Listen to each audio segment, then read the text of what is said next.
的心掏出来，让我看一看，你是不是真的铁石心肠？快走，有埋伏！停下！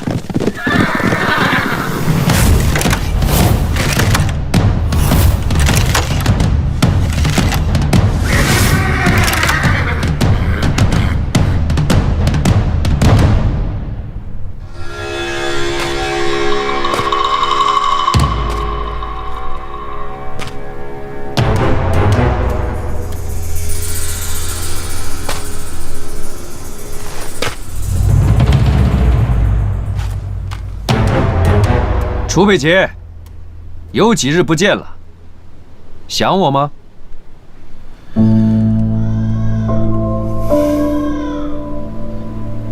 你跟东卓一东一西往2个方向逃，漠然去追了东卓，东卓却不见踪影，所以他根本没有往东走。而你负责牵制我的速度，让他有足够的时间通风报信，引来河下。王爷明白的太晚了。这3分燕子牙，易守难攻，乃是设伏的最佳地点。我大晋之地，你居然比我更清楚。只是我的心肠更歹毒，王爷没有对我设防。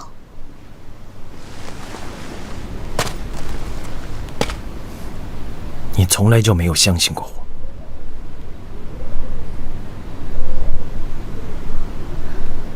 娉婷做的这一切，只是为了让你答应我一个条件。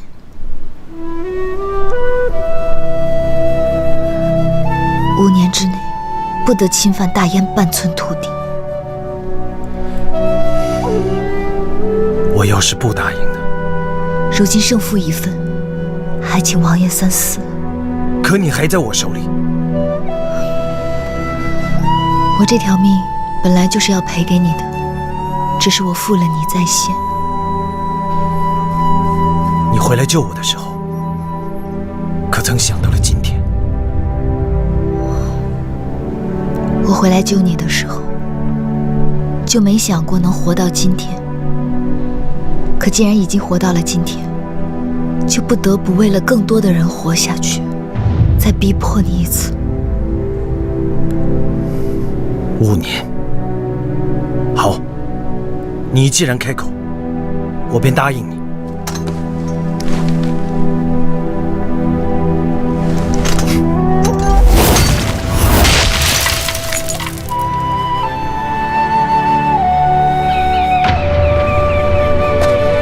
我楚北杰发誓，5年之内，绝不侵犯燕境半寸土地。果然是当机立断，真男儿大丈夫。既然你立下了5年的盟约，那我自然会放过你。现在把娉婷还回来吧。我虽然答应了你5年盟约，可却没有答应你让出本王的王妃。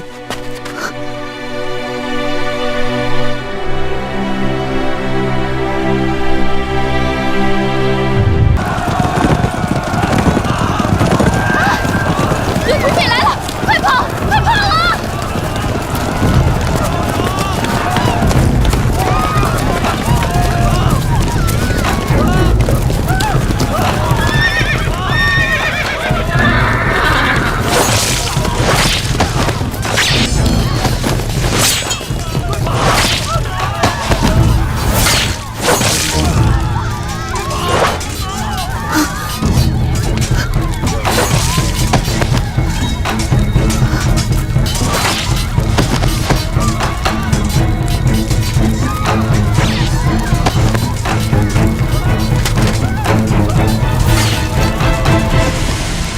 白娉婷，你们到底是什么人？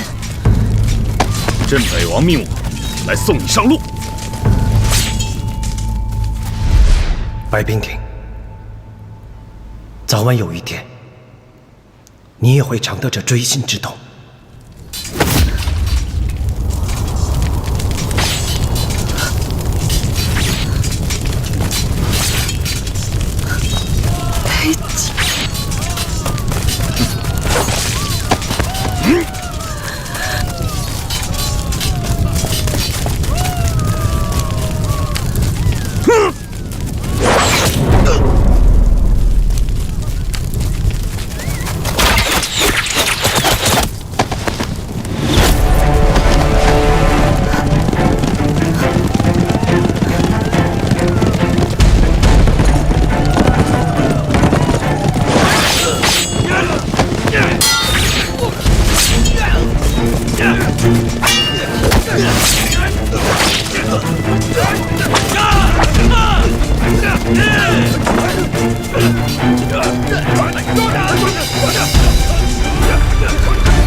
婷，是我。娉婷。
王爷，这梁军擅长驯鹰，估计这附近已经有他们的岗哨了。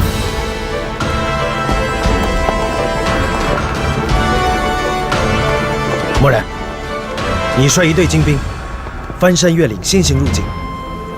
无论白姑娘是生是死，一定要给我找到她的下落。默然得令，撤！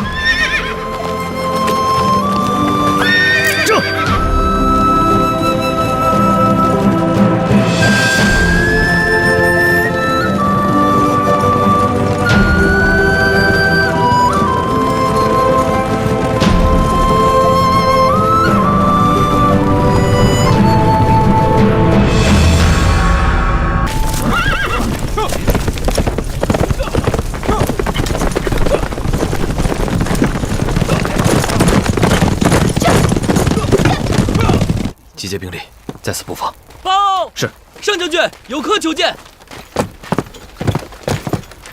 白姑娘，你怎么来了？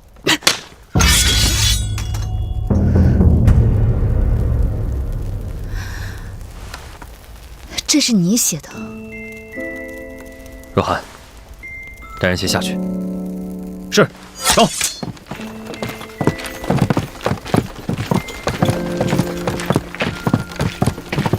杨凤怎么了？出什么事儿了？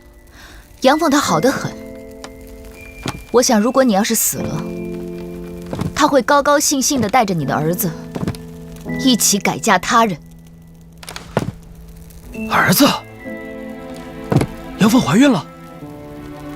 你以为你写这封信的时候很潇洒，很有气派是吗？你知不知道，杨凤因为你这封信，差一点自杀。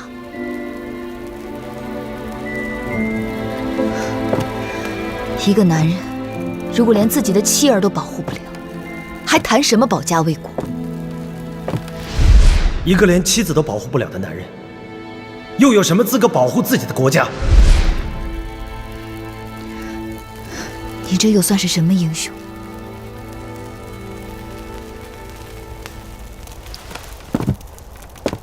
此物你可还记得？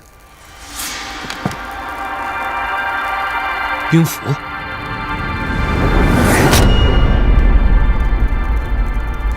梁王已将此物授予我，如今三军听我调遣，但除了必要人等，不得将我的来历泄露出去。末将遵令。早就听杨凤说，姑娘是女中诸葛，从今天开始，则引听凭白姑娘调遣。有上将军这句话，娉婷就放心了。姑娘风尘仆仆的过来，想必应该是有了主意了。如今我们最重要的就是拖延时间。 能多拖延一天，希望就多一些。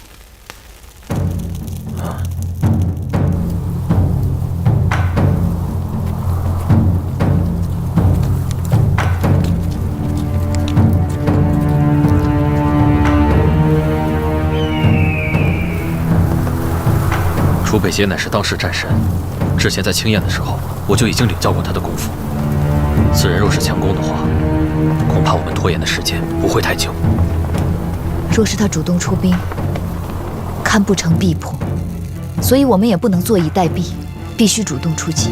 梁与大晋向来井水不犯河水，你晋军突然发兵，师出无名，逆天而为，大梁将士人人得而诛之，必血战到底。哼，师出无名，到底有名还是无名？你最好问问你的大王，或者你死后，我替你问他。我大晋数十商队、数百良民、数万钱财都去哪儿了？你大梁派军抢掠烧杀，扰乱我大晋商路，如今还敢叫屈？一派胡言！我从未听说过此事。若你能证明杀人越货者不是梁军，我楚北节自会立即退兵。但在此之前，请恕亡命难违。杀！杀！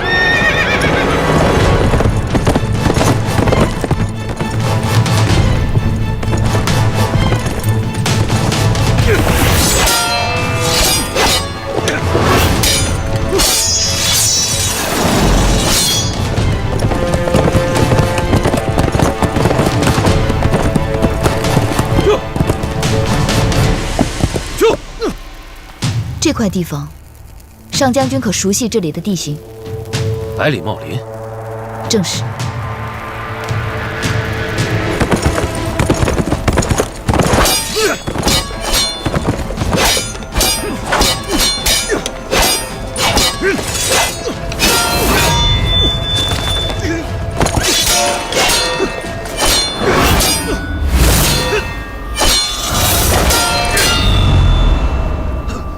晋军虽强，可梁军也非弱将，实力相差并不多。梁军怎会连连败退？我梁军善战，可那楚北节太强。第一次交锋的时候，楚北节亲自交阵，我梁军派出了第一猛将蒙初，结果被他3招斩于马下。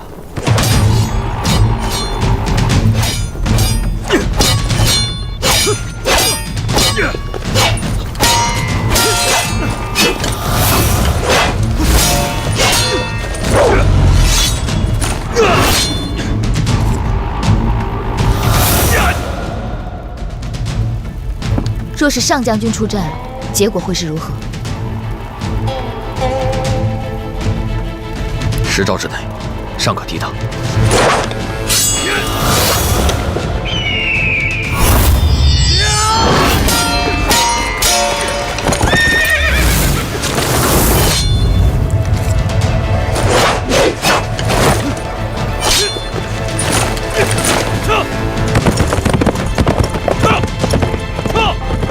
若上将军不敌，必不可恋战。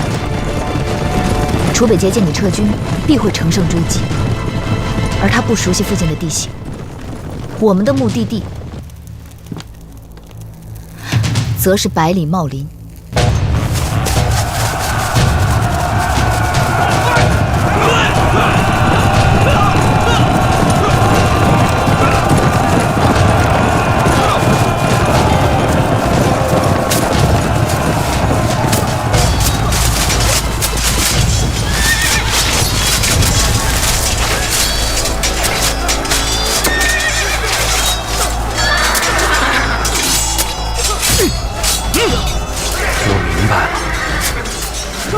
茂林之中荆棘丛生，枝叶缠绕，但是我们的战马身形矮小，四体有力，在这样的环境当中，一定比他们更加灵活。如果能够控开堪布前面的空地，把他们引入茂林之中，利用地形的优势声东击西，我们未必不能赢他。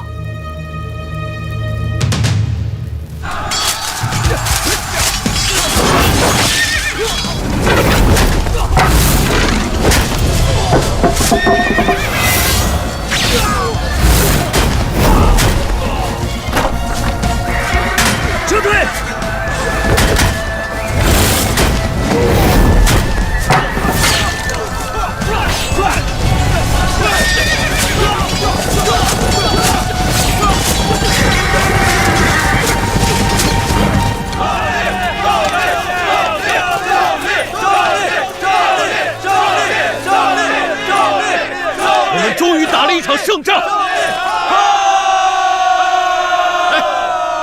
大家不要松懈，咱们还要再接再厉。今天虽然只是一场小小的胜利，但是事实证明，楚北捷并不是战无不胜的神，咱们可以打败他，并且已经打败他了。今后，不管是谁，若敢犯我大梁，咱们一定要携起手来，把他们给赶出去！赶出去！赶出去！赶出去！赶出去！赶出去！赶出去！赶出去！赶出去！杨峰，你果真了解我，无论我帮谁，都逃不开这锥心之痛。但也许，这就是我的宿命吧。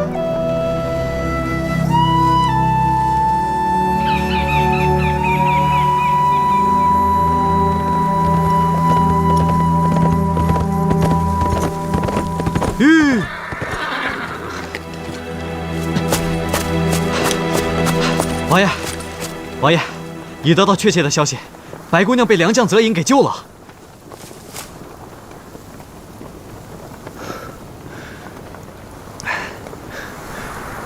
天可怜见，娉婷没死，太好了。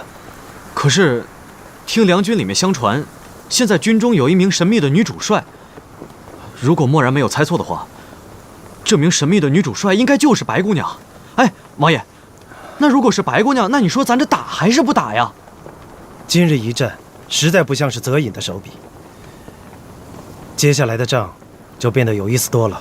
嗨，这有什么意思啊？百里茂林让我们的士兵吃了亏，但偶然也让我发现了一件好东西。啊？这不就是半截树枝吗？这叫三花树，百里茂林里到处都是。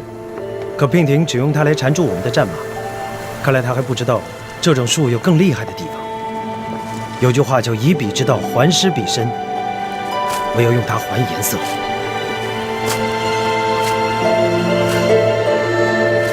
娉婷，相信你不会让我失望。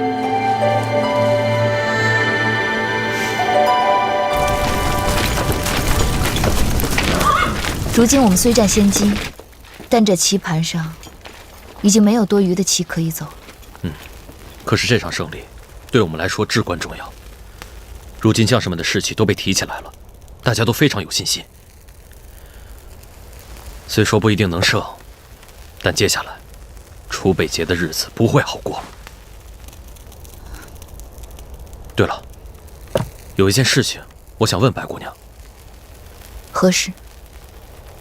你可知道晋军为何会突然对我大梁出兵？为何？今天我和楚北捷对战之前，他提到过，说有大批晋商被我梁军所杀，好像就是因为这件事情出的兵。但是我对此事一无所知。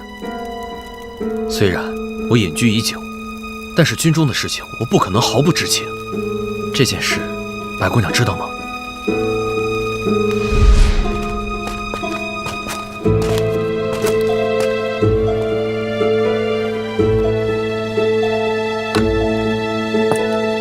没有钥匙，你怎么打得开？怎么？好好吃药，好好休息。我走了。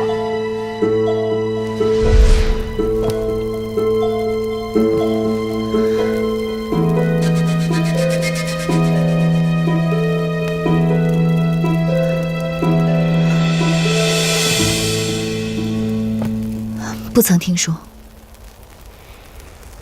此事我会派人查个清楚。今日楚北捷吃了败仗，肯定士气低落，他不会这么快发动进攻的。白姑娘劳心劳力，就早点歇息吧。我将告退。上将军慢走。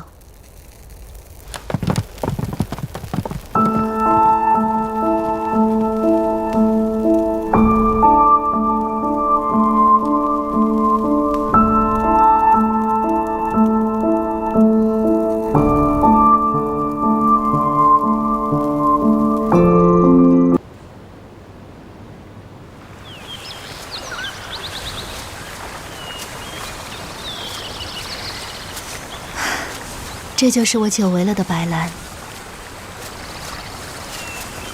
将军，你今天说的都对，本宫心中确实很不安。玉安宫中的形势，可能比你我想的更复杂。公主有什么话就说出来吧，说出来会轻松一些。我的王兄刚刚驾崩，贵丞相就把本宫从大梁接回来执政。之前王兄一直打压贵丞相，贵丞相势必会借此机会翻身，一展宏图。可是朝中王兄的党羽众多，即便本宫无心掌权，他们也是人心惶惶。所以说，这以后宫中的日子，怕是……公主，你看，你的白兰王朝多美呀！这些山川河流都是你的，百姓们，宫中的每一个臣子也都是你的。将军的意思是，白兰多年军力薄弱，无将可用，故外不可攻。目前，公主朝中无人，依附于贵家，内不可乱。公主回去之后呢，需要做好的是一个守字，守住你的江山，守住你的百姓，守住你自己。公主，难道你不是这么想的吗？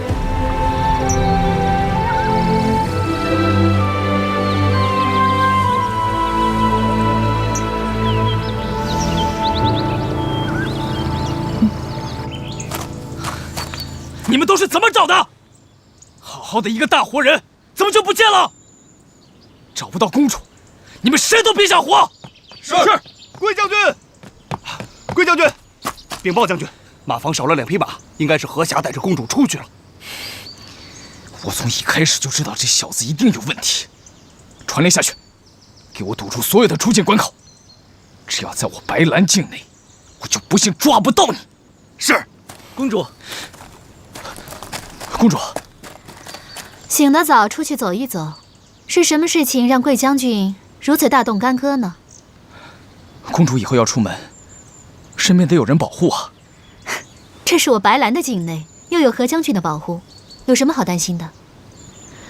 休息片刻，稍后出发。是。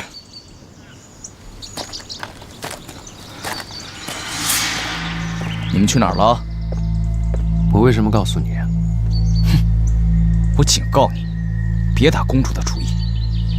你只是一条无家可归的流浪狗，公主只是可怜你而已。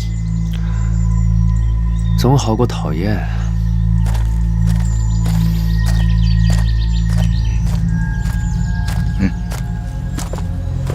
贵将军，在进云安城之前，把这小子给我处理掉。这小子还有点功夫，不要硬来。是。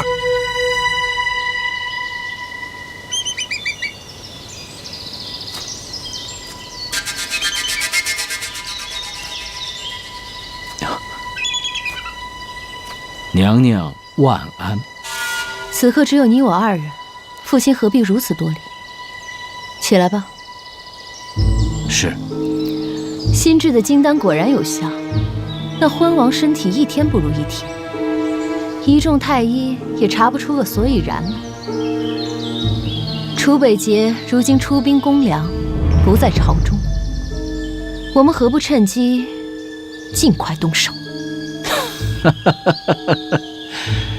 娘娘，要成大事者，必平心静气，不急不躁。父亲的意思是，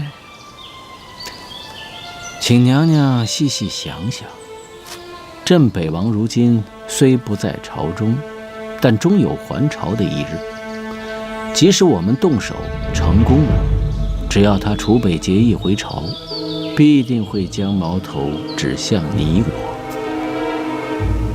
我们此刻动手虽然能赢，但只要楚北捷一回来，一样是输。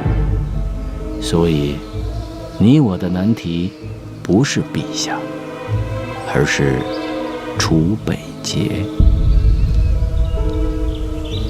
你要杀了他，没有别的办法吗？那就要看娘娘到底是不是能够劝动楚北捷，让他为我们效命。如若不然，斩草除根，势在必行。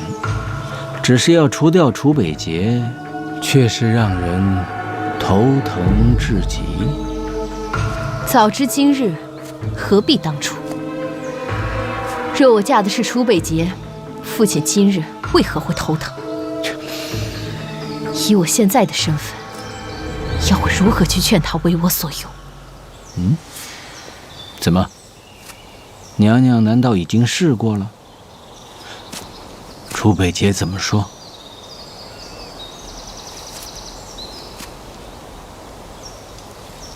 你知道他是如何羞辱我的吗？娘娘息怒，是为父思虑不周，让娘娘受委屈了。娘娘如今是千金之躯，能够纡尊降贵去拉拢他，实在是天大的面子。只怪那楚北捷不识好歹，罪该万死。娘娘放心，一切交由为父处理。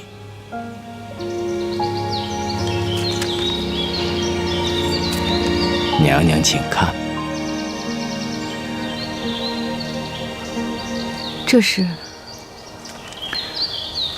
梁王托人给为父捎来一封信，他竟有一个绝妙的主意。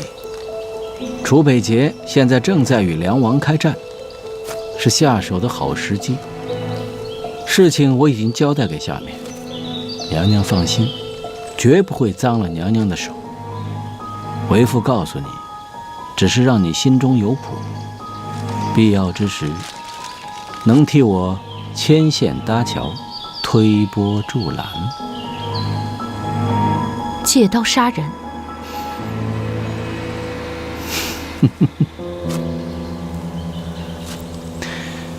女儿啊，有一些事勉强不得，当断则断，当杀则杀。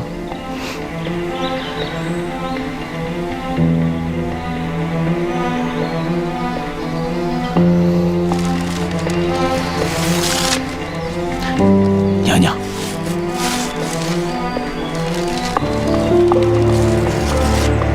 要留他做证据吗？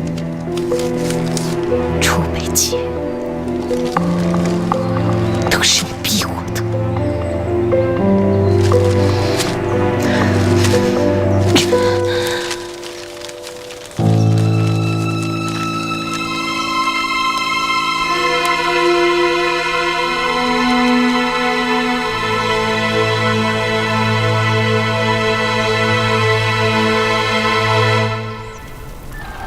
白姑娘，晋军就在东南方向50里外扎营，堪布城已经布防完毕。就算晋军进攻，我们也能抵抗一段时间。堪布城上下所有将士一定会不惜一切守城，就等姑娘的计划成功，大晋王宫内乱，楚北捷就会退兵。但已经2天了，晋军那边毫无动静，现在连我也猜不到他下一步会走什么样的棋。报，单将军，白姑娘，经我方侦查，晋军每天正常休息，但有一小波步兵每天清晨进入百里茂林，深夜才回来。又是百里茂林。楚北捷派人去百里茂林干什么？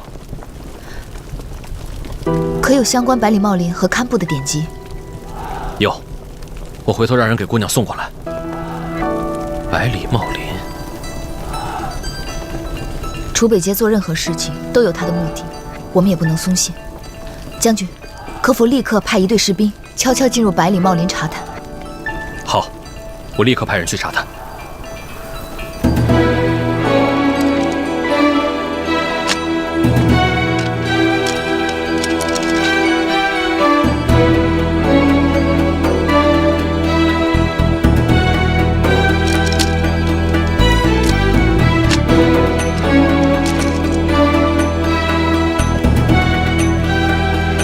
站住！怎么还有这么多书啊？这些书都是姑娘要的。还那边吧。哦。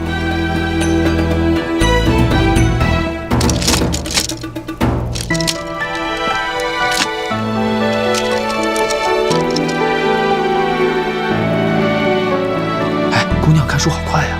对，一目十行。先下去吧。哦。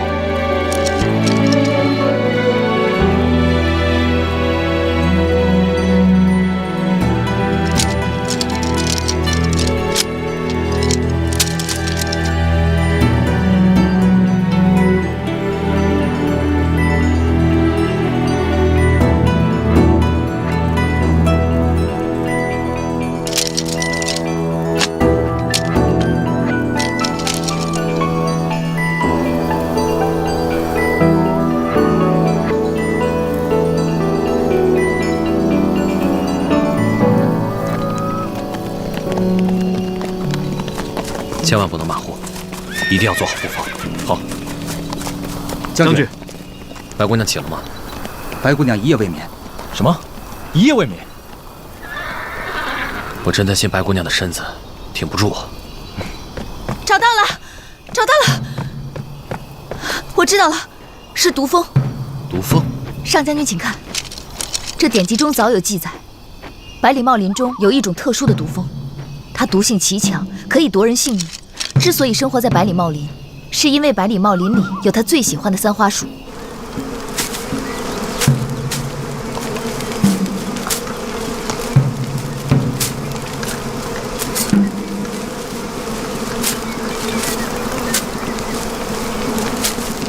三花树毒液可以引发毒蜂狂性，用其汁液熬药饮用，却可以解毒。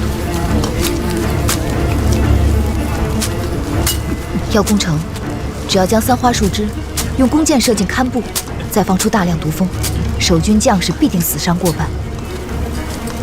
等毒蜂进去后，晋军再上，即刻便可突破梁军的最后一道防线。不过，从前要进入百里茂林的人，都会以三花树枝叶煎药服用，以防被毒蜂袭击。只要晋军众将士预先喝下这种草药，就不用担心被毒蜂误伤。假如楚北捷想用毒蜂攻击我军，一定会命人暗中砍伐树林。而为了避开我们的探子，他们就必须就地熬制解药。竟然还有这样的计策！是啊，这样的计策听起来虽然匪夷所思，但这也恰恰是他最可怕的地方。楚北捷最擅长的就是因地制宜，擅长用最少的兵力达到最好的效果。战神这个名号也不是浪得虚名的呀。沙场上能和这样的良将为敌，也不知道是幸运还是不幸。那接下来我们该怎么办？是。将军，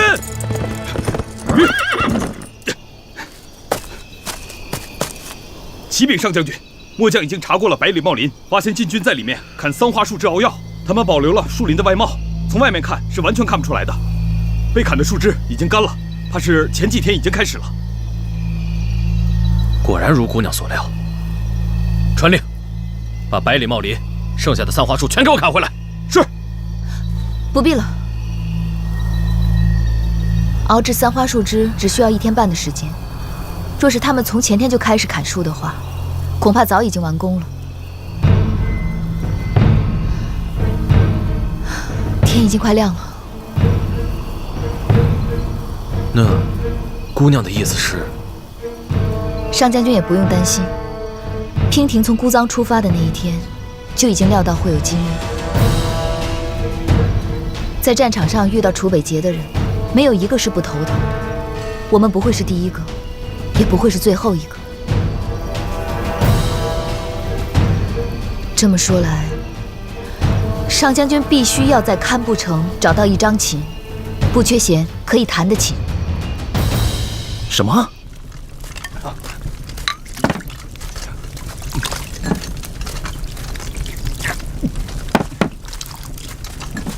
每个人都喝啊！是。好，那都喝了。是。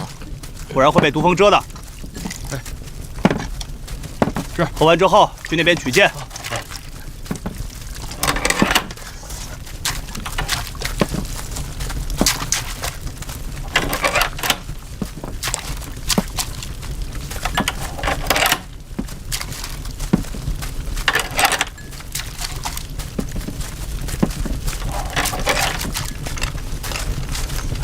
我带上啊！来，你的。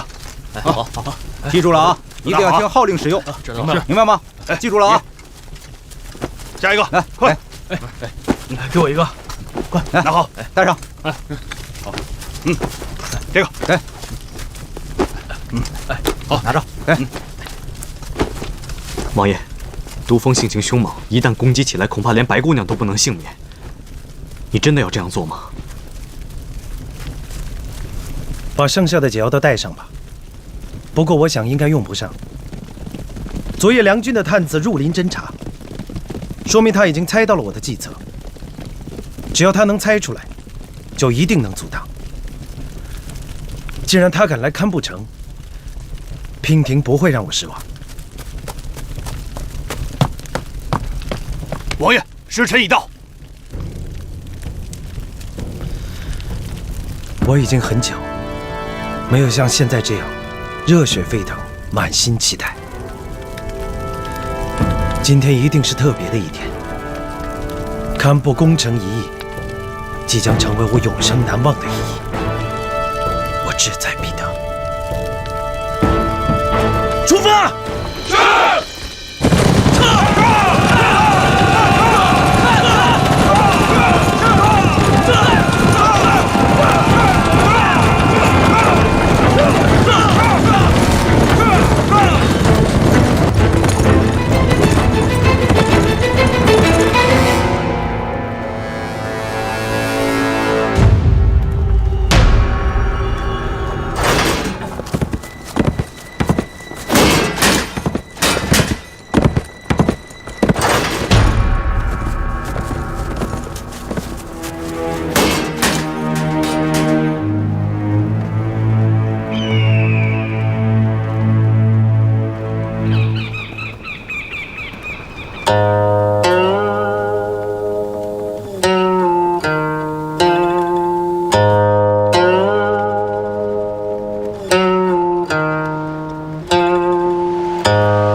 王爷，是否立即释放毒蜂啊？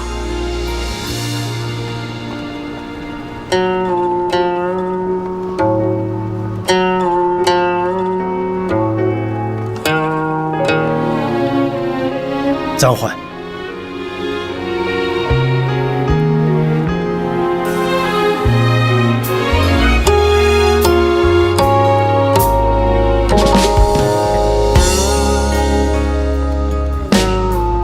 弦断了。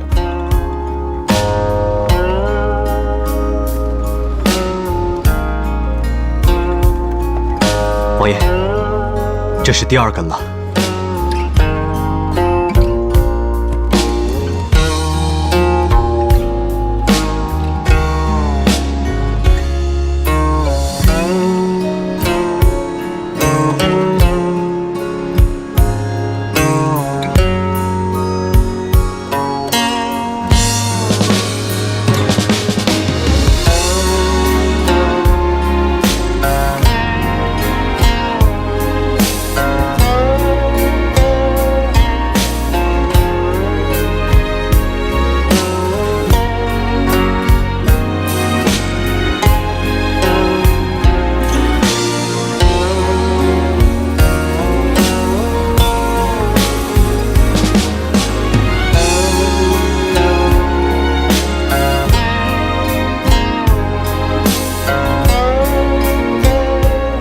传令，退兵30里扎营。是。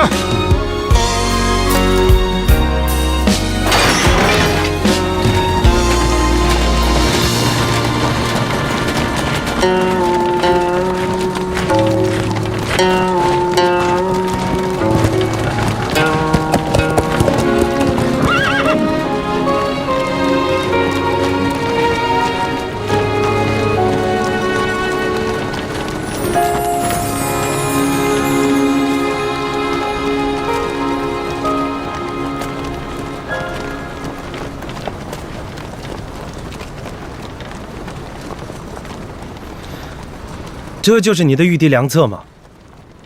早已活腻了吗？居然命你一人出现在我数万大军面前。我不在的时候，你就任凭他们这么糟蹋你吗？王爷，娉婷才是这一场仗的主帅，和泽隐将军没有任何的关系，又何来糟蹋一说呢？再说了，不管计策的好与坏，只要能让王爷退兵，就是好策。娉婷这不是做到了吗？攻心之计，胆大妄为。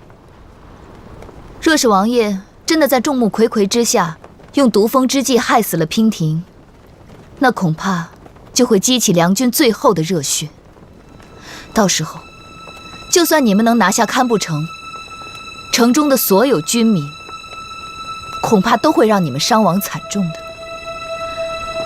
再说了，若是梁国百姓知道我一介女流之辈，为了保护堪布城而被你残忍杀害的话，想必梁国所有的百姓和将士都会奋起反抗的。哀兵之勇，王爷，你要比我更清楚吧？如果激起了一国人民的热血，就算有再强的兵，怕是王爷也镇不住。所以你就以身犯险。若不是王爷剑走偏锋，娉婷也不会出此下策。确实是下策。你在逼我退兵的同时，也对全天下通告了我楚北节的致命伤。经此一战，所有人都会知道，我楚北节心之所爱，无论做什么事情，我都绝对不会让白娉婷成为我的牺牲品。你是谁？真北王命我来送你上路。不会让我成为牺牲品。娉婷原以为王爷之言句句真心，没想到也只能付之一笑。王爷如此哄我，难道是因为怕输吗？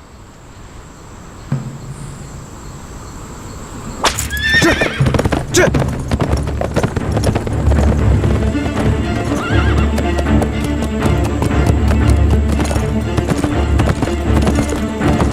本王问你，晋梁大战与你何干？为什么要帮大梁人？大梁并没有去截杀大晋的商队。没有？没有。看来你已经知道谁是这场战争的幕后推手。若是大晋主公无心侵占，又有谁能推得动呢？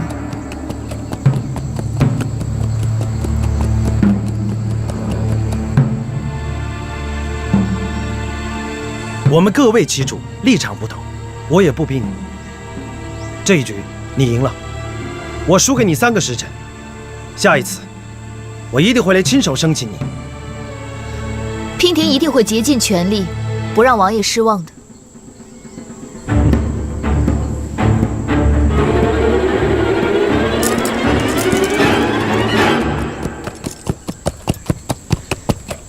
堪布城已经是一座空城了。而梁军也转移到百里茂林。你的空城计已经唱完了，还一个人留在这里干什么？这里离百里茂林不近，上马吧，我送你一程。多谢王爷好意，不用了，娉婷自己会走。3个时辰之后，我们才是敌人。到时候我可不会手下留情。嗯。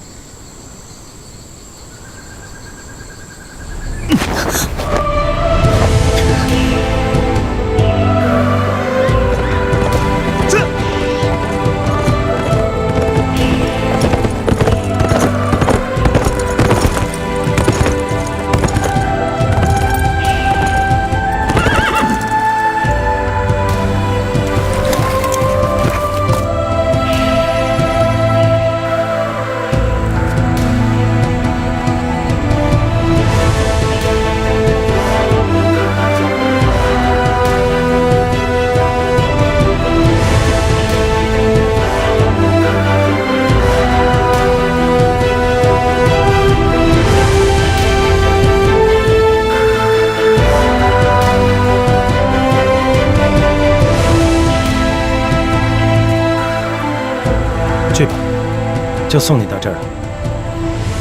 我不跟泽英打招呼了，反正很快就能见面。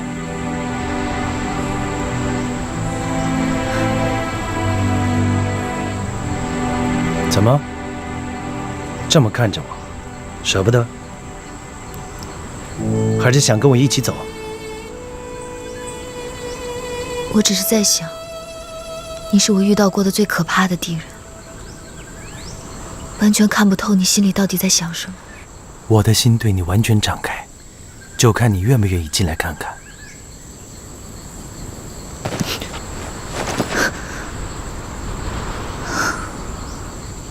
你看，你都不愿意来看，却抱怨看不透我心里在想什么。两军对垒，你我是双方主帅，还请王爷不要再胡言乱语了。我对你说的每一句话都是真的。好自为之吧。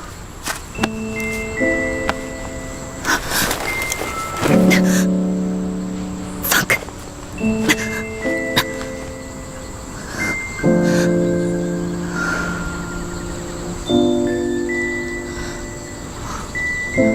楚北杰，你救了我这么多次，我欠你的太多了。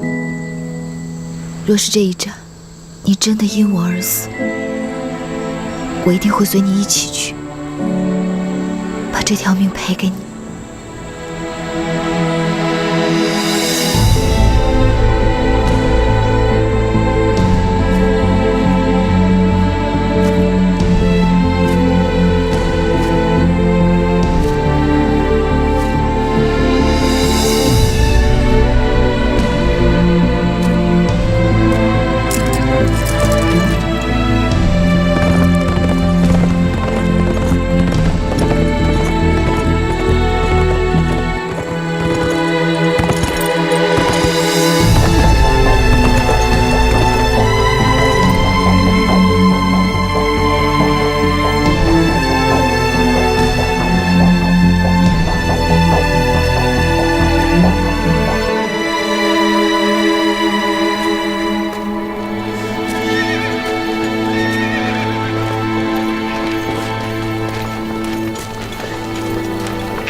回来了。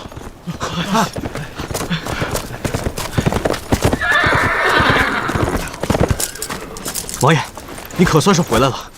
刚才白姑娘那招真是太险了。假如王爷出手，岂不给世人留下用毒物加害手无寸铁女子的印象吗？王爷一代名将，光明磊落，一旦蒙羞，那岂不是严重打击了我军上上下下如虹的气势吗？真想不到，白姑娘不出手则已，一出手便不留余地。还好你没有下令攻城。即使没有这些理由，本王也不会下令攻城。失去白娉婷，将是我楚北节最大的遗憾。区区一座堪布城，怎么能及他半根头发？不，那王爷，那咱到底打还是不打呀？打！3个时辰之后出兵。不对啊，王爷。即使不用毒蜂，只要白姑娘孤身站在城楼上，我们便发动不了进攻。仅仅是射在城楼上的乱箭，也能置她于死地啊！谁说我们要攻城了？啊？不攻城了？命所有士兵备足粮草饮水。我们要进入百里茂林。百里茂林？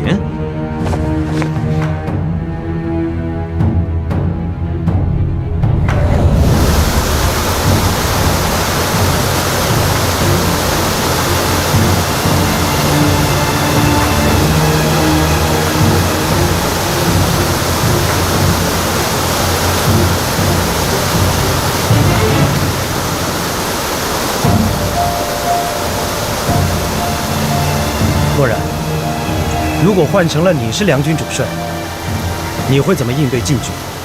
王爷，行军打仗在外扎营，向来都选择靠近河流小溪的地方。为了方便士兵战马取水饮用，会抢先站稳水源，在水中下毒，让敌军失去战斗力。之后再利用山林掩护，分拨游击，阻止我军上山。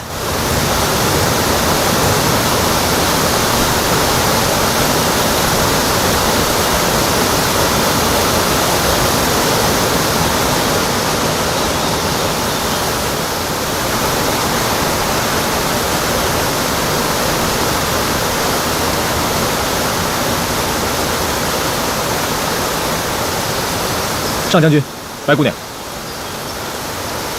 楚北节已带人入林，现已至点清风山下。点清风下，我刚正与上将军商量，他在点清风山顶扎营作战。这里便是点清风6条清泉的水源。若寒将军，你现在立刻派人去山腰处，在这6条清泉中下毒，断了敌军的水源。白姑娘好计策。楚北节出入百里茂林，对当地的地势并不了解。我们在他们弄清楚之前，先在水中下毒，一旦断其水源，他们一定支撑不了多久。到时候无法找到无毒的水源，怕是军中只会奄奄一息，军心涣散。到时候我们在天色的掩护下率军杀入，也让楚北节尝尝我们大梁男儿的厉害。点清风是百里茂林的制高点，也是山中所有水系的源头。梁军帅帐定会驻扎在山顶，传令下去，禁止任何人饮用山间泉水。战争，战的是人，算的是心。我这一招啊，若是用在别人的身上，定能成；可若是用在楚北节的身上，我也没有几分把握。姑娘，为何用在别人身上可以，用在楚北节身上就不行呢？只因为他是楚北节啊。若我们的对手不是楚北节，早就不用在这里苦战了。百里茂林，沿堪布山脉延绵近100里，范围极广。即便梁军有5万之多，可一旦藏进茂林之中，若按寻常方法寻找，我们要知道他们的踪迹也难如登天。楚北节思虑周全，他出来堪布，就在百里茂林吃了我一次亏。之后就立刻想到用百里茂林来反攻，还想到了用毒蜂攻城这个计策，害我们险些中计。如今他又怎么可能不派人先探查清楚，掌握百里茂林的地形？漠然，你将我军兵力分为6支，互为掩护，互通信息，分别沿点清风的6条水脉建立营地，但不能扎营。梁军必定会派探子在外游弋，我们只需要在他们面前出现，他们就会主动来袭，等蛇出洞，给他一个迎头痛击。若是我们以为仅仅占据了一个水源就能让楚北节栽跟头，那今晚被俘的可能就是我们。姑娘说的对，是我们想的太少了。将军，还请你立刻派几拨人出去探查敌军在哪里扎营，一旦有消息就立刻汇报。越是在这个时候，我们就越是要仔细小心。王爷，这是诱敌之计，风险也未免太大了吧？即便我军沿着河流建造营地，这也只是在撞运气，更不可能知道他们在短时间内会攻击我们。王爷，此计最适合与敌军周旋，但是我们的粮草和饮水都很有限，一旦耗尽，岂不是正中敌人的下怀吗？王爷，为什么不速战速决？如果能不战而速决，岂不更好？不战速决？除此之外，我军还应该派出小股的队伍，在山林里四处散开，去搜索敌军的踪迹。一旦发现敌营，就从四面八方开始骚扰，这样也可以模糊敌军的视线，让他们不知道我们到底在哪里扎营。在骚扰之下，也可以让敌军分身乏术，以拖延时间。我们已经切断了敌军的水源，再加上这样的拖延战术，此战便已胜了大半。若涵明白。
白姑娘，怎么样？有什么消息吗？刚得到消息，说是在点清峰山下有很多禁军的营地。我跟若涵将军商量过之后，决定突袭营地，探清虚实，结果却扑了个空。扑空？我率兵过去的时候，营地已经空了，只有一些刚搭建起来不久的锅灶，堂子里还是热的，应该刚烧过火。一开始我认为这只是巧合。可是接二连三都遇到这样的事情，真是邪了门。白姑娘，禁军神出鬼没，咱们的士兵都开玩笑说，难不成禁军会遁地之术？这世上哪有通天遁地之术啊？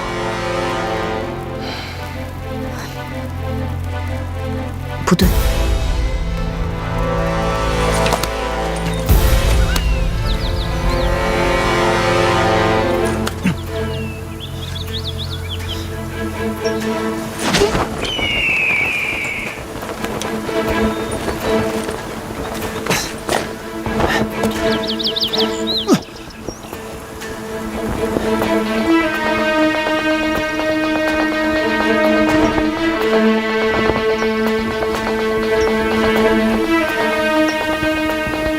白姑娘，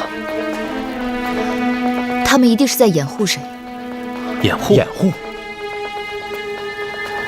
道理很简单，若他们真的是在安营扎寨，而我们又是突袭，他们不可能事先得知跑得这么干净，这分明就是诱敌周旋之计。白姑娘的意思是，禁军不打算跟我们交锋，而是在跟我们周旋。正是。楚北捷不想与我军正面交锋，可他们的手里又没有了洁净的水源，只有粮食，他们也撑不了多久。拖延对敌军来说并非上策，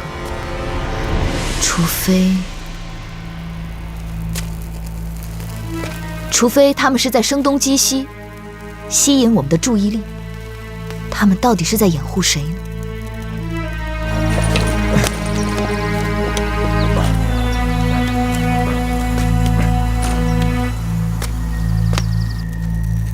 白姑娘会不会想太多了？说不定只是敌方的哨探比较厉害，早就已经探知了我军驻扎的地方，从而得知我军的动向呢？不怕一万，就怕万一。既然楚北捷已经猜到了我们在水源中下毒，就必然会猜到我们定会给自己的军士留下水源。而这一路算上来，真正的点清峰水源上游就是这点清峰山顶。如果我是楚北捷，必会直指着点清峰山顶而来。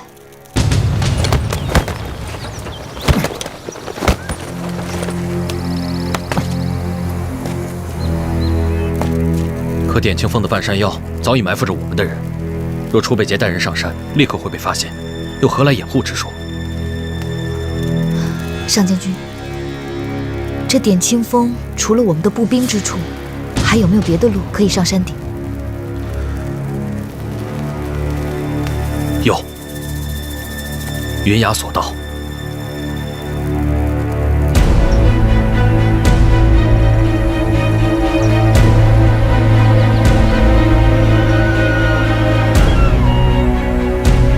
云崖索道直通点清峰峰顶，但索道狭窄，再加上山间湿滑、峡谷风大，十分危险，早已被废弃。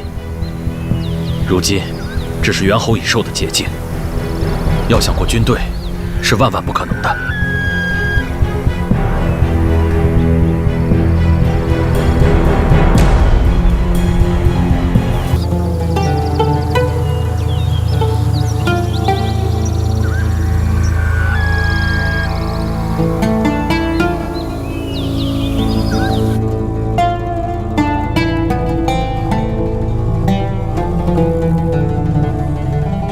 白姑娘，难道你担心的是这条已经废弃的索道？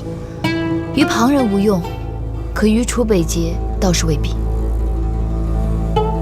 我们身处的点清峰顶，虽然占了一定的优势，有重重保护，可唯一的弱点就是无法屯兵，不堪一击。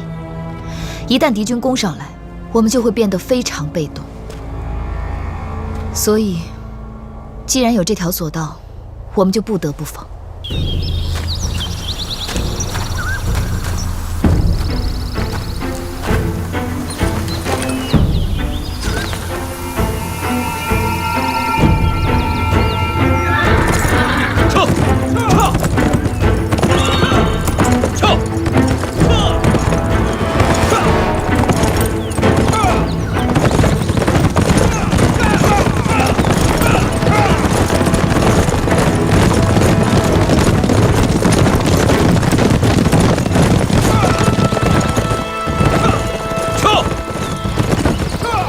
上将军，命你带1万精兵，在山腰处包抄围截。若遇见敌军，就让他们务必停留在避雷峰区域。得令。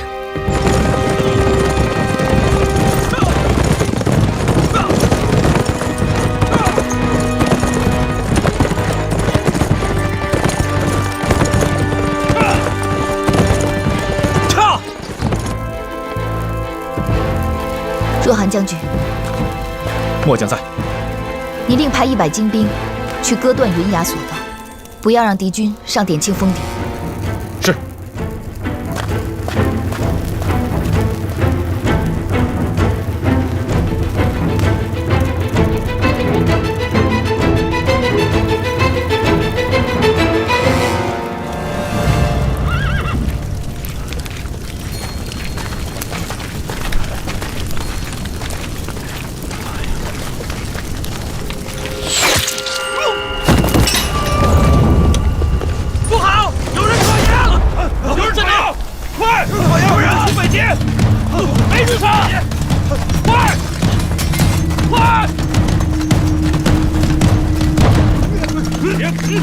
白娉婷，白娉婷，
赵雅，禁烟的5年契约立即失效，不管是粮是烟，将被我夷为平地。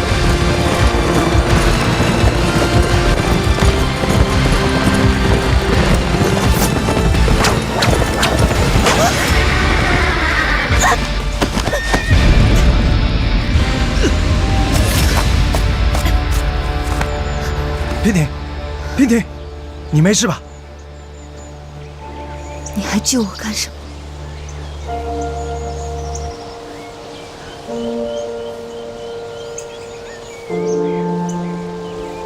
我跟你说过多少次了，你的命是我的，谁允许你这么做？你不是想我死吗？啊？娉婷知道，娉婷一再为难王爷，能活到今日，已是王爷的恩典。王爷当日派人来杀我，为何今日当面又惺惺作态，不与我了断了自己？我何曾派人杀过你？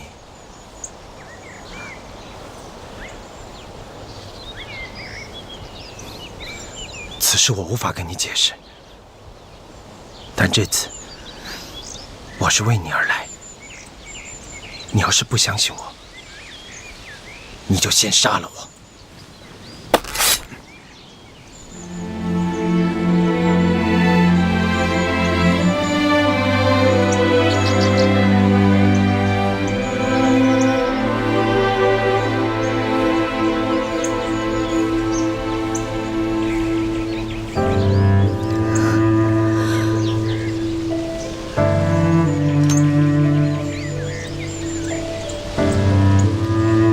我相信，我相信，正是因为相信，所以才痛苦。你追我赶，躲躲藏藏，何时才能停歇？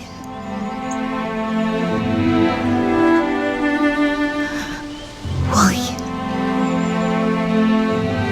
你不累吗？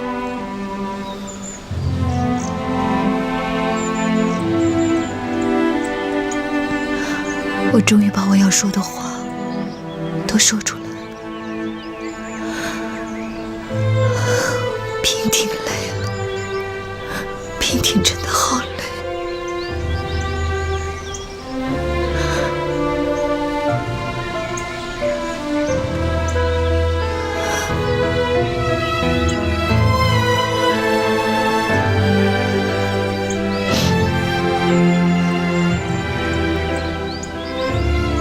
不要再隐藏了，跟我走好吗？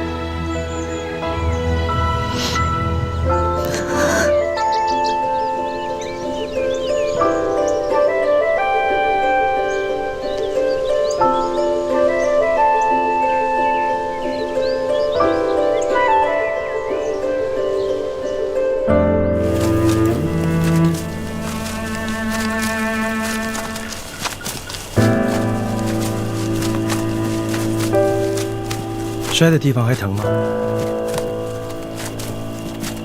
怎么，还在生气？胜负乃兵家常事，输给我，也没有什么不好意思的。我能问问你军中之事吗？问吧。你打算如何处置泽隐将军？他是我的朋友。我有说过要处置他吗？我若是要处置他，我怎么孤身一人独闯云崖索道？我早就知道你们会在水中下毒，全军发动突击，我才偷偷的来取你的营帐。所以你做的这一切，都是为了避免杀戮。你不也是？以一人之力护一城之人，天下怕再也找不到一个女子能有你这般胆识。我这命真是……你的命怎么了？太好了。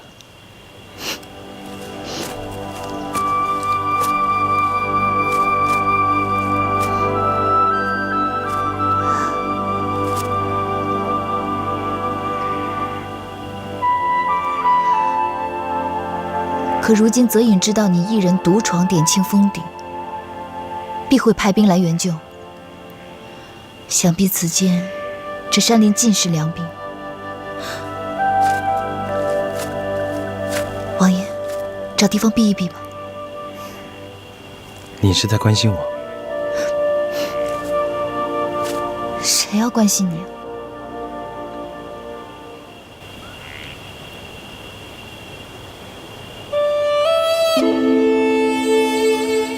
你还记得你曾经对月起誓吗？当然。当时你真的吓到我了。我想，你要么是身负重伤胡言乱语，要么你就是色迷心窍的登徒子。哪有人认识2天就赌咒发誓的？你以为我在开玩笑？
不是认识2天，这誓言20年前就已经在我心里许下。这20年里，楚北杰从没忘记过。你看着我的眼睛，白娉婷，我楚北杰今生只爱你一人，不离不弃，生死相随，月下盟誓，永不相负。娉婷愚昧，直到以为这一生再也见不到你，才知道自己错过了什么。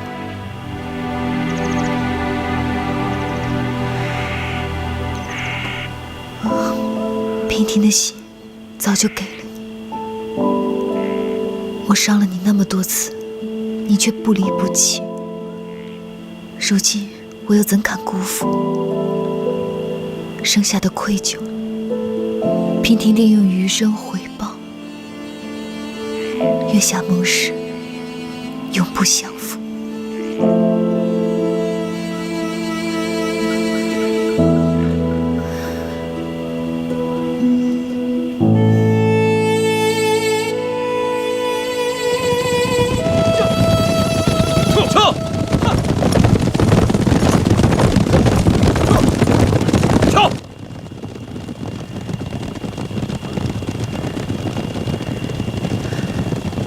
快走，他们追来了。走，上马。来，跟我走。从此你不姓白，随我姓楚。北杰，有你一声北杰，什么都值了。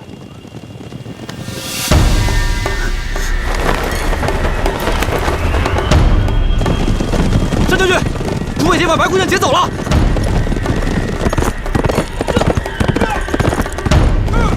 一定把白姑娘给我救回来！撤！快，队长！快！糟了，他们快追上来了。让他们追吧，就是千军万马、刀剑相向，我也不在乎。你在我怀里就好了。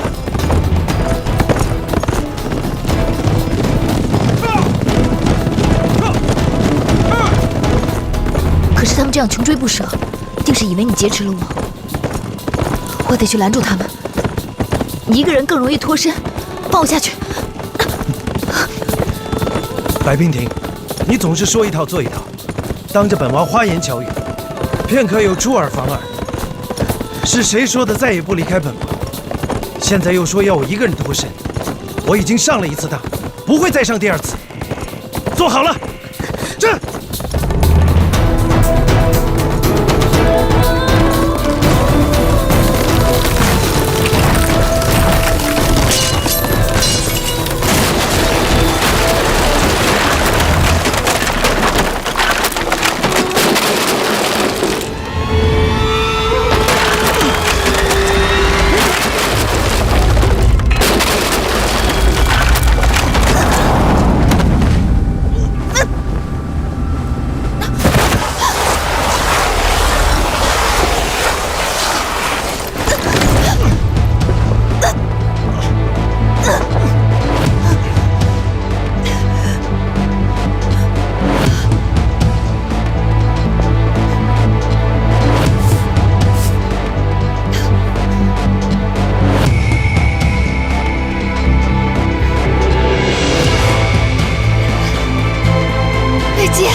白姑娘！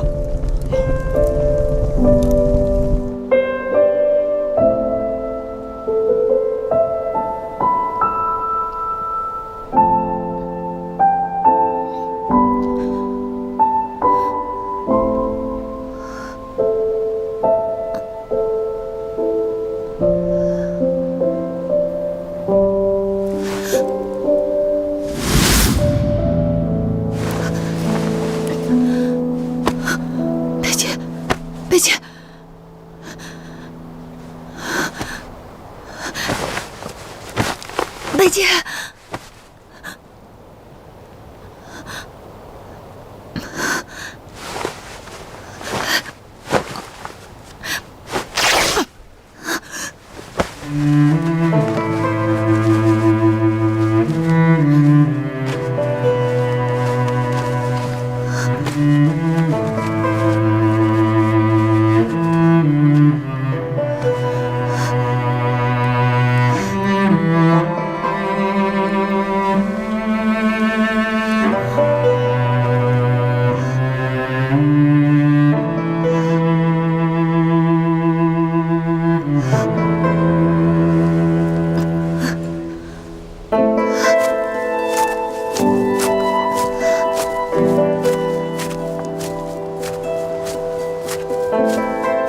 白姑娘，白姑娘！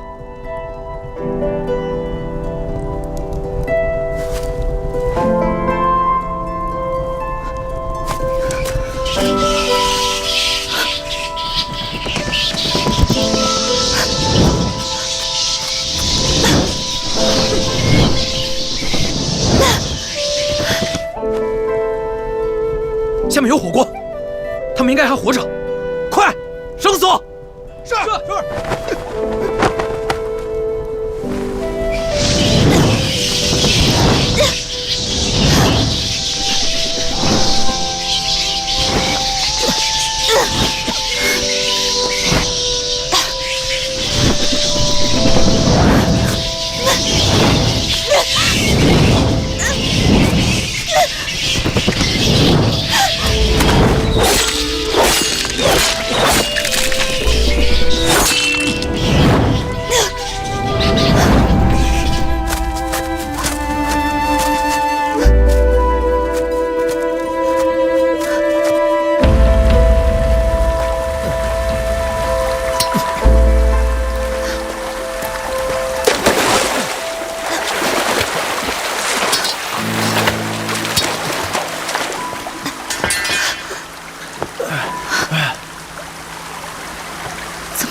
这么严重，要是找不到草药，伤口会发炎的。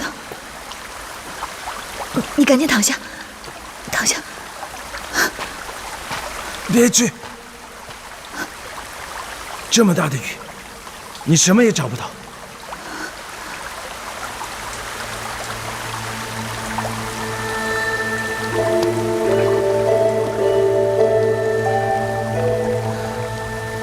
我死不了，没事。可是，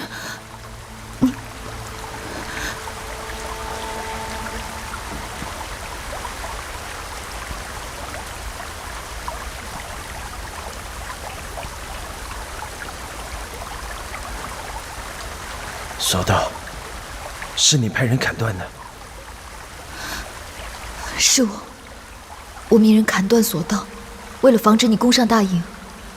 可我没想到你速度这么快，我的人都还没有到，你就已经上了点清峰顶。阴差阳错，原来你为了跟我跟不到，你还是要取我的性命。好了，好，我没有，你要相信我，我没有。傻娉婷，我吓着你了。胜败乃兵家常事，我输给自己的女人，我很骄傲。贝姐，我说过，你愿意叫我一声贝姐，我什么都值了。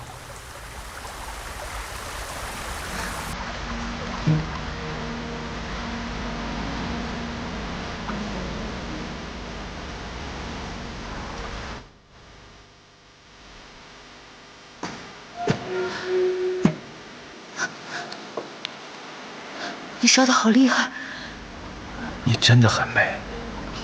你快躺下吧。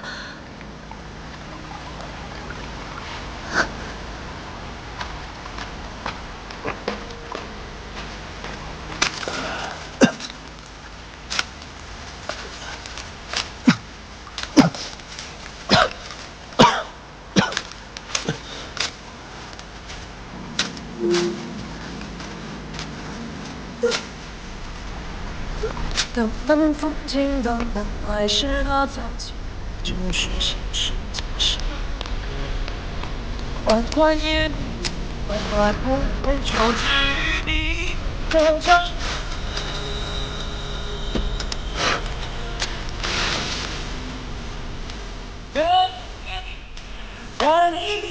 你。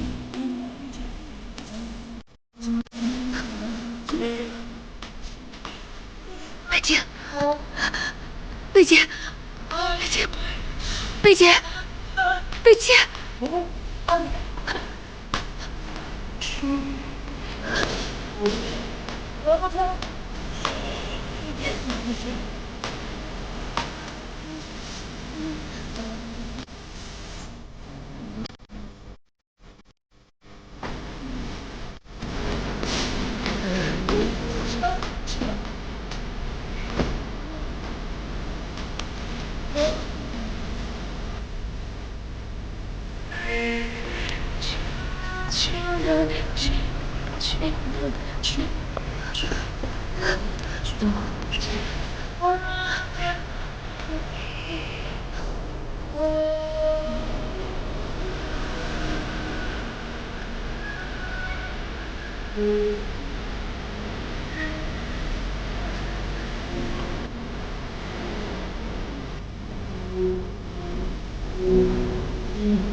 娉婷，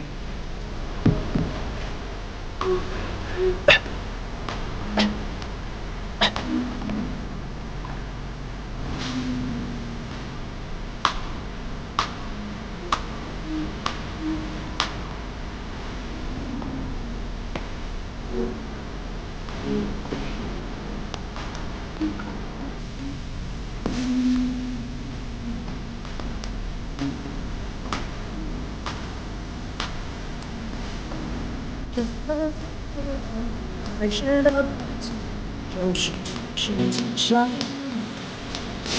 缓缓夜，暖你千秋地。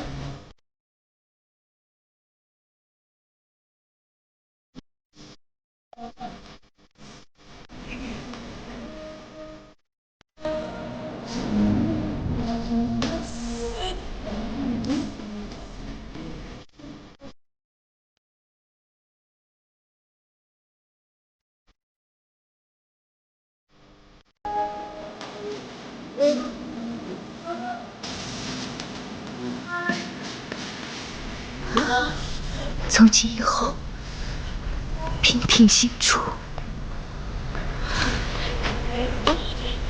在你梦的夜里，我的眼，想着夜，只送。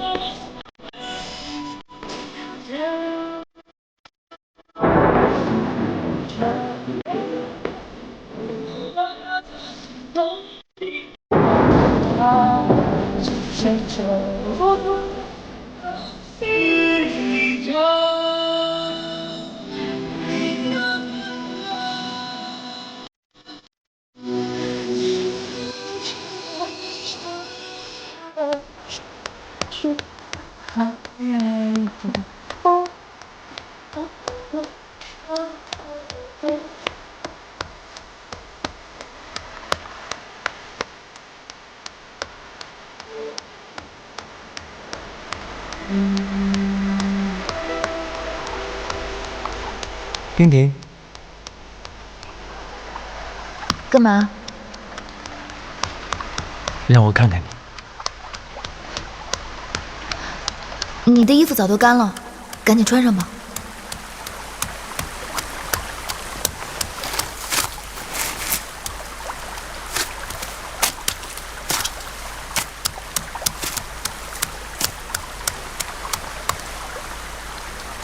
冰婷，我采了一些草药，好像缺了一味。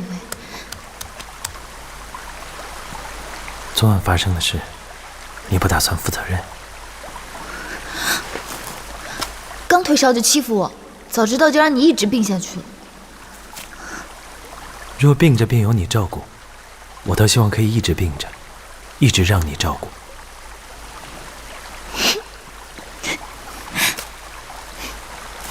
你笑什么？我笑你堂堂镇北王，居然甘心情愿当一只病猫。若你一直病着，就用不着我这个江湖郎中了，倒是应该找霍神医给你下一剂猛药。不管什么药，药引子只有一味。我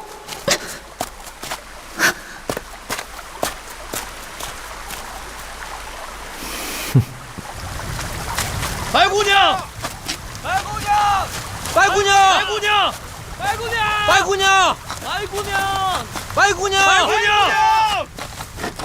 白姑娘，白姑娘，白姑娘，白姑娘，白姑娘，白姑娘，白姑娘，白姑娘，白姑娘，白姑娘。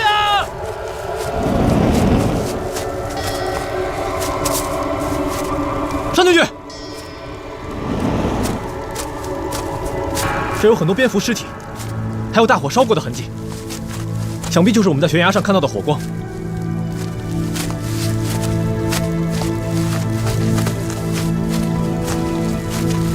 一定有人来过这儿。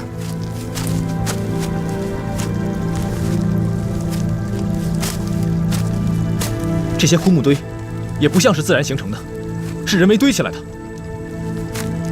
白姑娘本应该坠落在此，但现在人却没了。白姑娘一定还活着，可能在这里遇到了蝙蝠，所以就放火烧死了他们。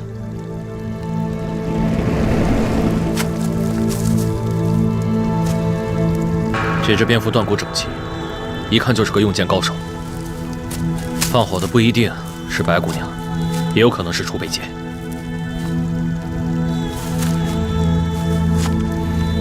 不管怎么说，他们2个人应该都还活着。兄弟们，打起精神，咱们再仔细的搜一下。是。白姑娘，白姑娘，你在哪儿啊？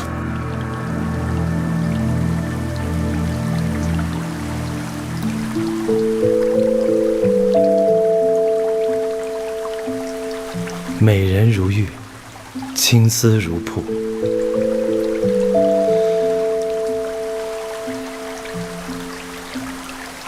以后，每天我都要为你画眉梳头。你一个大将军，成日里不想着带兵打仗，却想着为女人梳头，这要是传出去啊，恐怕大晋上下都要笑你。那时候，估计他们都要指着我的鼻子，说我是一个蛊惑人心的妖女了。你就是妖女，迷得我神魂颠倒，日思夜想。你告诉我，你到底下了什么蛊？可不可以给我再下一回？行，那我得先变成妖女才行。狡猾的家伙，贫嘴的家伙。我一直想不通，自从你统领了梁军，一直在行拖延战术，你们在等什么？我在等晋王宫的消息。王宫？放心，不会是什么大事的。王宫会传来什么消息？你要记住，不管王宫传来什么消息，到最后只是一场误会。回去你就知道了。娉婷不会伤害你，也不会伤害与你有关系的任何人。王爷，回去吧，回去看看我真实的心意。有一点我很清楚，我想要跟你在一起，我就不能是大晋的镇北王，你也不能是晋安王府的白娉婷。接下来的每一步都要好好考虑。白姑娘，白姑娘，哎，你们去那边再找找，是。白姑娘，我去看看。白姑娘，你在哪儿啊？你们几个去那边，是。白姑娘，白姑娘，在哪儿啊？白姑娘，白姑娘，白姑娘，是梁军。怕是让他们找到你，连我也护不住你。我先迎出去，他们找到我之后，应该不会继续大范围搜索。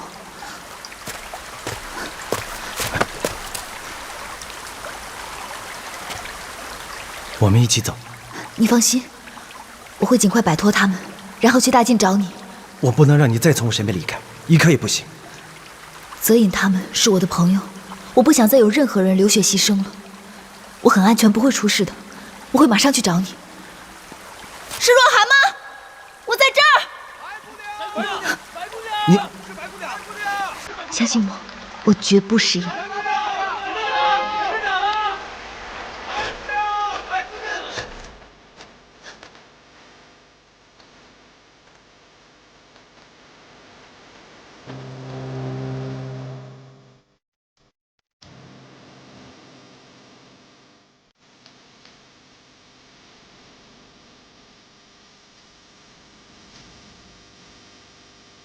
别让我等太久。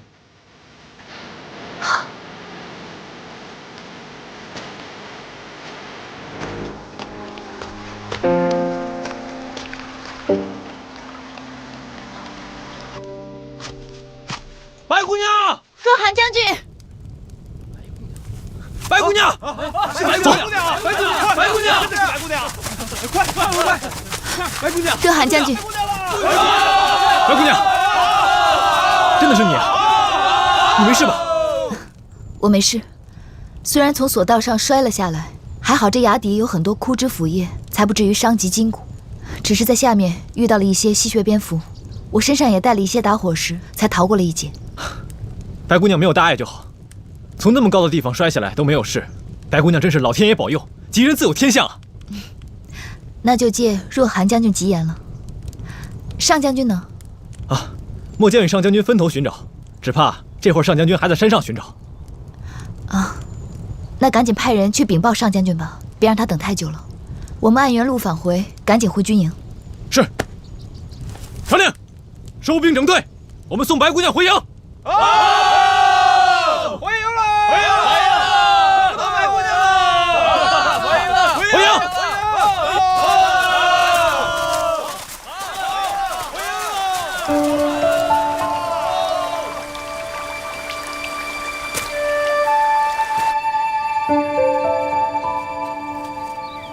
白姑娘，末将已经派快马回营禀报，上将军得知白姑娘平安无事，十分高兴啊，说晚上率领全军为白姑娘庆祝。上将军有心了，不必如此费心。哎，怎么会呢？上将军都说了，这次晋梁大战，若没有白姑娘主持大局，镇守帅营，都不知道会变成什么样子。更何况，姑娘甘愿与敌军主帅同归于尽。同归于尽？啊，呸！你看我这张笨嘴，姑娘这不是好好的吗？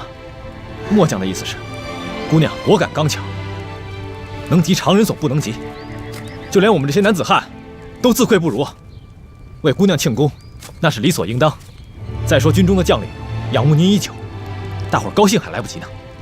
若寒将军过奖了，姑娘当得起如此赞誉。只可惜，到底还是我们让姑娘受了委屈。如果末将的速度能够再快一点，姑娘可能就不必受如此大的惊吓，所幸周全无事。若寒将军言重了，两军交战本来就是动一丝则牵全身，要错也是娉婷的错。若寒将军接令之后没有任何的过错，请将军不要把过错都归到自己身上。白姑娘不必替若寒推辞，若寒哪是那种会把错往自己身上揽的人。既然我认错，那一定是错。您交代末将去切断云崖索道，可末将动作还是没有储备结快，在我们做好准备之前，他就已经过了索道，竟让他直入大营，还掳走了姑娘。还是要多谢各位将士齐心协力。白姑娘，我们的人一直没有找到储备间，他与你一起跌落山崖，你可知他的下落？他是不会死的。山下今年累积的枯叶救了我，也同样会救了他。若寒将军也不必再派人去找了，秦军很快就会撤兵的。白姑娘，这话有几成把握？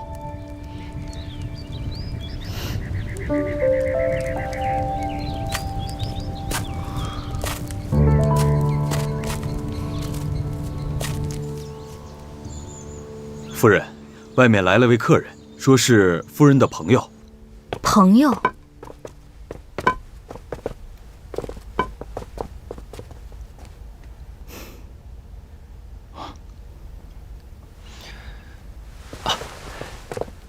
杨凤姑娘，我们真是有些年没见过了啊。杨凤参见小王爷。哦，你不必多礼。我现在也不是什么晋安王府的小王爷了。杨凤虽然不是晋安王府的人，但是从小听娉婷说王府的很多事情，心中对王府还是很有感情。前段日子听说王府不幸的遭遇，心里实在不是滋味儿，到底还是让小王爷受苦了。不知杨凤能帮得上什么忙，小王爷尽管吩咐。杨凤姑娘，事情是这样的，听闻娉婷来到大梁，我一想，她肯定是奔你而来了。不知道她现在是不是在这里？我想见见她，有一些事情。娉婷确实来过我这里，但是现在不在。小王爷是否在这里休息几天，等她一下？当然可以。白姑娘，白姑娘，白姑娘，白姑娘，上将军，恭喜白姑娘大获全胜。堪布保住了，姑臧保住了。上将军这是做什么？快请起！请白姑娘给我一个机会，代表大梁人民向姑娘表示谢意。上将军，快起来！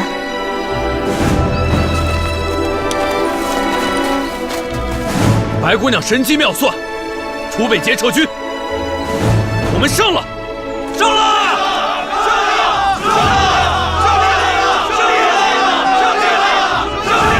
白姑娘之前说晋军会撤军，末将还不相信，现在我是彻彻底底服了。以后姑娘说啥是啥，说让我往东，我绝不相信。这件披风跟随末将走南闯北，立下无数战功，请白姑娘收下。你们这是做什么呀？若涵的身家性命都是靠姑娘救回来的，这有什么不可以？姑娘要是不收，就是看不起我。请白